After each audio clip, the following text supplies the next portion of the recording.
సిద్దిపేట మాజీ మంత్రి ఎమ్మెల్యే గుంటకండ్ల జగదీష్ రెడ్డి రాష్ట్ర ప్రభుత్వంపై తీవ్రస్థాయిలో విరుచుకుపడ్డారు. జిల్లా కేంద్రంలోని తన క్యాంపు కార్యాలయంలో మీడియాతో మాట్లాడిన ఆయన ముందుగా రైతులకు యూరియా సరఫరా చేసి యూరియా ఫార్ములా ఏంటో ప్రజలకు చెప్పాలని డిమాండ్ చేశారు. కాంగ్రెస్ ప్రభుత్వం ఇచ్చిన హామీలను అమలు చేయకుండా డైవర్షన్ రాజకీయాలకు పాల్పడుతోందని మండిపడ్డారు. 2 ఏళ్లు గడిచినా ఎన్నికల హామీలను నెరవేర్చడంలో పూర్తిగా విఫలమైందని ఆరోపించారు. కరెంట్, కాళేశ్వరం, ఫోన్ ట్యాపింగ్ కేసులన్నీ అబద్దాలేనని వ్యాఖ్యానించారు. ఇప్పటికైనా రైతులకు సరిపడా యూరియా అందించకపోతే రైతులే తగిన గుణపాఠం చెబుతారని హెచ్చరించారు. సరే, రాష్ట్రంలో ఏం జరుగుతుంది, పరిపాలన ఏంది అనేది రోజు రోజుకు తేలిపోతుంది ప్రజలకి. ఒకవైపు యూరియా కూడా ఇవ్వలేని దుస్థితిలో పడిపోయింది ఈ ప్రభుత్వం. సరే, మేము గత 10 ఏళ్ళు ఇచ్చిన కరెంట్ ఇవ్వలేకపోయినారు, సాగునీళ్ళు ఇవ్వలేకపోయినారు, తాగునీళ్ళు ఇవ్వలేకపోయినారు. రైతులు వాళ్ళ కష్టం చేసుకొని వాళ్ళు డబ్బులు పెట్టి కొంటామంటే కూడా యూరియాను కూడా కనీసం సప్లై చేయలేని ఒక దరిద్ర ప్రభుత్వం ఇవాళ తెలంగాణలో మనం చూస్తున్నాం. 2 సంవత్సరాలుగా ఇచ్చిన హామీ ఒక్కటి మొదలు పెట్టకపోగా రకరకాల సమస్యలను సృష్టించి ప్రజలను ఇబ్బందుల పాలు చేస్తూ డైవర్షన్ పాలిటిక్స్ చేస్తూ ప్రభుత్వం పబ్బం గడుపుకుంటుంది. చాలా చెప్పాను. కరెంటు మీద కమిషన్ అయిపోయింది, కాలుష్యం మీద కమిషన్ ఒడిచిపోయింది, అదేంది ట్యాపింగ్ కేసు కథం అయిపోయింది, చెప్పింది ప్రతిదీ అబద్ధం అని చెప్పి తేలిపోయింది. ఇక ఈ formula, A formula, B formula, C formula అని ఒకటి పనికి మళ్ళీ ఫార్ములాని పట్టుకొని కూర్చున్నారు. దాంట్లో ఏమీ లేదు. వాస్తవానికి ఈ ఫార్ములాలో పెట్టాల్సి వస్తే రేవంత్ రెడ్డి మీదనే కేసు పెట్టాల్సి ఉంటుంది. ఎందుకంటే సక్సెసివ్ ప్రభుత్వంగా మీ బాధ్యత, గత ప్రభుత్వం చేసిన పనులను కొనసాగించాల్సిన బాధ్యత, వాటిని పూర్తి చేయాల్సిన బాధ్యత, ప్రభుత్వానికి రావాల్సిన ఆదాయం తీసుకోవాల్సిన బాధ్యత, ఇవ్వాల్సిన చోట ఇవ్వాల్సిన బాధ్యత. ప్రభుత్వం కంటిన్యూషన్ ప్రాసెస్ కాబట్టి జరగాలి. కానీ ఫార్ములా ప్లేస్ పెట్టలేకపోవడం నీ చేతగాంతనం, నీకు జ్ఞానం లేకపోవడం, దానివల్ల రాష్ట్రానికి ఎంత ఉపయోగం అవుతుందో తెలియలేకపోవడం. నీకున్న జ్ఞానం పరిమితమైంది, తెలుసుకునే అలవాటు కూడా లేదు, ఇంకో నుంచి నేర్చుకునే అలవాటు కూడా లేదు.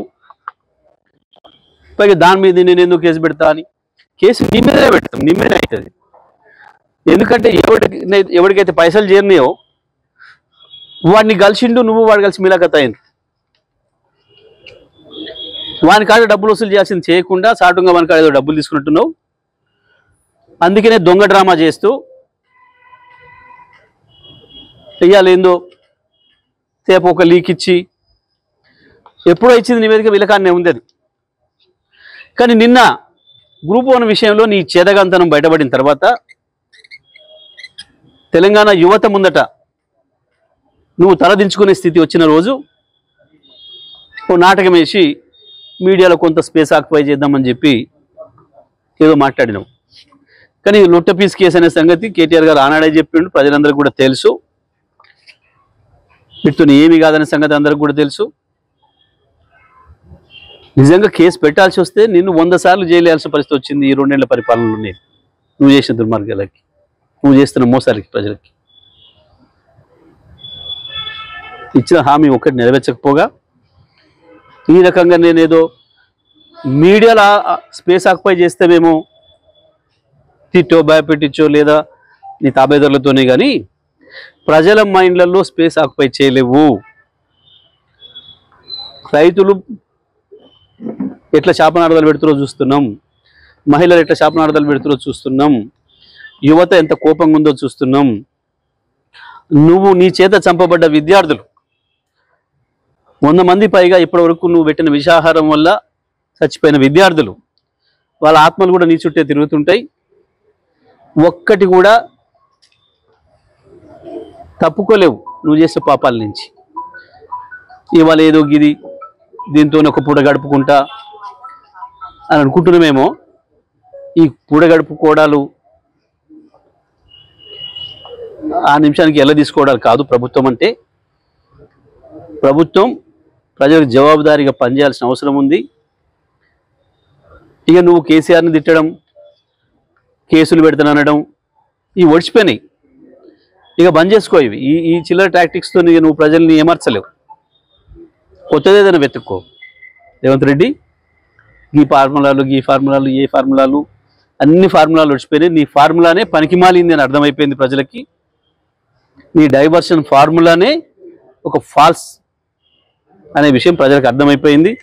ఇక నువ్వు ఇప్పటికి ప్రజల్ని మోసం చేస్తా అనుకుంటే నీ తెలివి తక్కువతనం. ఈ పనికిమాలి అన్నీ కూడా ఉంటాయి. రైతులు యూరియా కొరకు అవతల పడిగాపులు కాస్తున్నారు. వాళ్ళ శాపనార్థాలు కూడా ఏడికి పోవు, గుర్తుపెట్టుకో. ఇది కొత్తగా ఇయ్యాలేందో నువ్వు చెప్పలే. దీంతోనేమో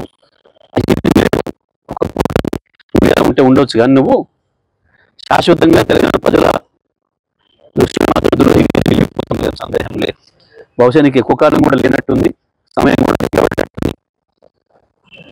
ఎందుకంటే నువ్వు చేస్తున్న పనితోని మూడి బంధం బహిరంగానే బయట పెట్టుకున్నావు సిబిఐకి ఇవ్వడంతో. బహుశా మీ నాయకుడికి ఇప్పుడు కళ్ళు తెరిచినట్టున్నాడు. ఇప్పటికి అర్థమైనట్టుంది పైన కూడా మీ బంధం ఎంత పటిష్టమైందో. చోటబాయి బడేబాయిల బంధం అన్నీ కూడా కౌంట్ అవుతున్నాయి. ప్రజల దృష్టిలో కౌంట్ అవుతున్నావు, నీ అధిష్టాన దృష్టిలో కూడా లెక్కకు వస్తున్నావు. ఇక ఈ డ్రామాలు, ఈ డైవర్షన్ పాలిటిక్స్లు ఏమి చేయలేవు. బీఆర్ఎస్ని ఏం చేయలేవు, టీఆర్ఎస్ని ఏం చేయలేవు. ప్రజల్ని ఏమార్చడం ఇంకా అసలు కూడా సాధ్యం కాదు.